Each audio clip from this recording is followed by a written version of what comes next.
नमस्कार दोस्तों, मेरा नाम है दीपक और आपका स्वागत है हमारे रेंचोस ऑफ लव यूट्यूब प्लेटफॉर्म पे, जहां पर हम आए दिन चर्चा करते हैं सामाजिक विषयों पे तथा कानूनी विषयों पे, जिससे हम आपको अवगत और अवेयर हम उसको आप कराते रहते हैं और उसके बारे में आपको जागरूक कराते रहते हैं। इसी संबंध में आज हम जिस विषय पर चर्चा करने जा रहे हैं वो है कि हमारी युवा पीढ़ी के भीतर, युवा पीढ़ी के अंदर जो एक लव रिलेशनशिप की भावनाएं होती हैं, ऑनलाइन होती है, ऑफलाइन होती है, बहुत तरह की होती है, लेकिन कहीं ना कहीं गलत पहचान के चक्कर में या लड़की या लड़के एक दूसरे को इरादे को ना समझते हुए वो ऐसे चीज़ों में फंस जाते हैं कि बाद में उनको पछताना पड़ता है।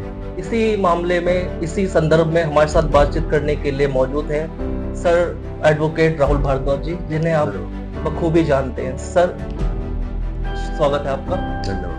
सर, बताइए कि आजकल लड़की लड़कियां, जो हमारा देश है भारत, वो युवाओं का देश है और युवाओं के देश के होने के साथ साथ अगर मैं सर सीधे शब्दों में कह दूं, बिना लगाव लपेट के, कि बेरोजगारी बेहद है भारत के अंदर। तो जब बेरोजगारी होती है तो युवाओं का मन भटकता है, उनके मन में कहीं ना कहीं कुंठा रहती है और वो ऑनलाइन रिलेशनशिप या ऑफलाइन जिस तरह भी हो, लेकिन रिलेशनशिप में पड़ जाते हैं और उसके बाद उनके बीच जो भी होता है, सर उस पर प्रकाश डालिए। देखो, बेरोजगारी तो एक कारण हमेशा रही है कि एक होता है ना कि भाई खाली दिमाग शैतान का घर होता है। यही मैं कहना चाहता हूँ। तो खाली दिमाग शैतान घर होने में दो एस्पेक्ट होते हैं। पहला तो ये कि दो पक्ष होते हैं, एक लड़का पक्ष, एक लड़की पक्ष। हम छोड़ देते, समाज में तो हम रहते ही हैं, इस पूरी पेरिफेरी में लड़का लड़की दो पक्ष हो गए। आज हम डिस्कशन करेंगे कि लड़की साइड से, लड़की होता क्या है कि हमेशा लड़का गलत नहीं होता, हमेशा लड़की गलत नहीं होती। सॉरी, वो डिपेंड करता है सिचुएशन के ऊपर। अब आज हम जो हमारा जो कानूनी पहलू और सामाजिक पहलू कनेक्ट करके हमारा ये बताने का एक मोटिव रहेगा कि एक लड़की के साथ कुछ भी गलत होने के बाद या गलत कैसे होता है। पहली बात तो हमने पहले वाले वीडियो में भी डिस्कशन किया है कि precaution is better than cure, या वो बच के रहो पहले ही, तो आपको पछताना ना पड़े, सामाजिक रूप से कोई इंसल्ट ना हो और आपके माता पिता को कोई डिग्निटी को कोई दिक्कत ना हो। इन सब बातों में भी हमारे लाइवली जो हम अगर बात करें तो जो यूट्यूब चैनल है रेंचोस ऑफ लॉ, हमारा इसमें टारगेट रहता है कि लिव विद डिग्निटी।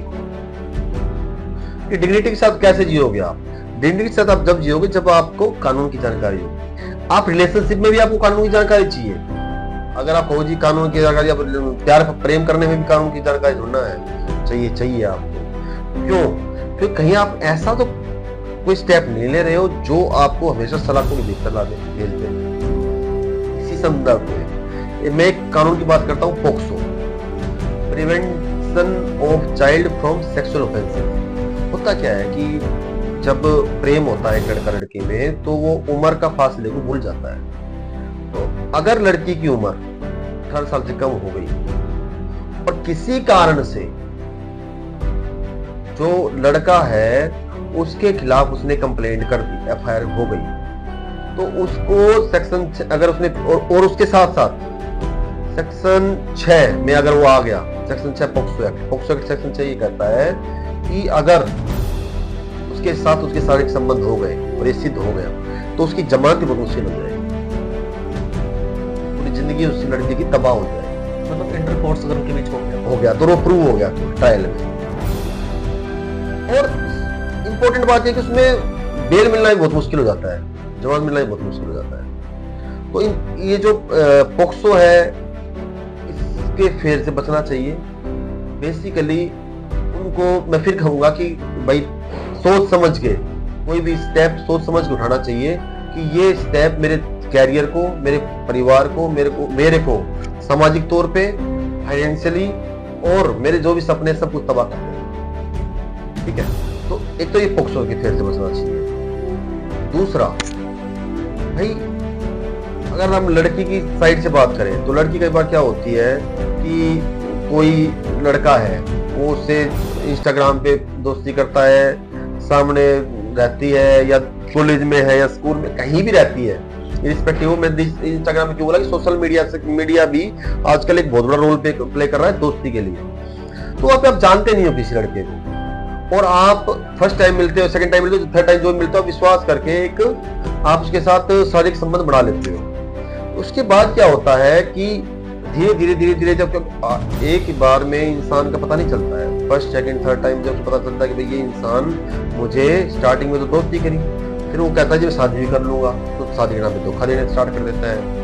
तो वो जो धोखा होता है उसके बाद में जब वो कोई दिक्कत होती है कि भाई वो लड़की प्रेग्नेंट हो जाती है या कोई समस्या आती है, तो सामाजिक तौर पे उसको बहुत प्रॉब्लम फेस करनी पड़ती है। साथ ही साथ उसके जो माता पिता हैं वो सपोर्ट नहीं करते, बहुत कम सपोर्ट करते हैं, वो कुछ चीजें बताने लायक नहीं रहते। तो इससे क्या होता है कि एक लेडी है, एक लड़की है, वो ना मानसिक रूप से और सामाजिक रूप से, वो चाहे कितनी ब्रिलियंट स्टूडेंट हो, प्रैक्टिकली जो हम देखते हैं वो ना बहुत टूट जाती है।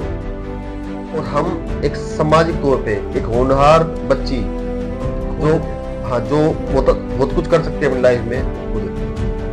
तो मैं अगर आपके बेसिक क्वेश्चन पे आऊं, तो ये जो चीजें हैं उनसे पहले दोस्ती की बात करूं, तो दोस्ती में भी आप कोई भी आप बातचीत कर रहे हो, आप इंस्टाग्राम फेसबुक पे या किसी प्लेटफॉर्म पे आप पूरा एविडेंसेस रखिए, स्क्रीनशॉट रखिए, अपने आप को बचा के रखिए कि कल ने कोई दिक्कत आती, कोई रिकॉर्डिंग्स रखिए, कल ने कोई दिक्कत आ गई तो मैं उसके खिलाफ कुछ कार्रवाई कर सकूं। पर फिर कह रहा हूँ कि precaution is better than cure. आपको ये चीज ना करनी पड़े, पहले आप ऐसे स्टेज पे ना जाएं, मेरे लिए मैं ये सबसे बड़ी राय दूंगा। दर्शकों, ये हमने जानी कि इस तरह के मामलों पे जो बच्चियों पे, लड़कियों पे, हमारी बहनों माताओं पे क्या बुरा असर पड़ता है। अगले भाग में हम जानेंगे कि इसका हमारे भाइयों पे, लड़कों पे, पुरुषों पे क्या फर्क पड़ता है। तब तक बने रहिए हमारे साथ। बहुत बहुत धन्यवाद सर।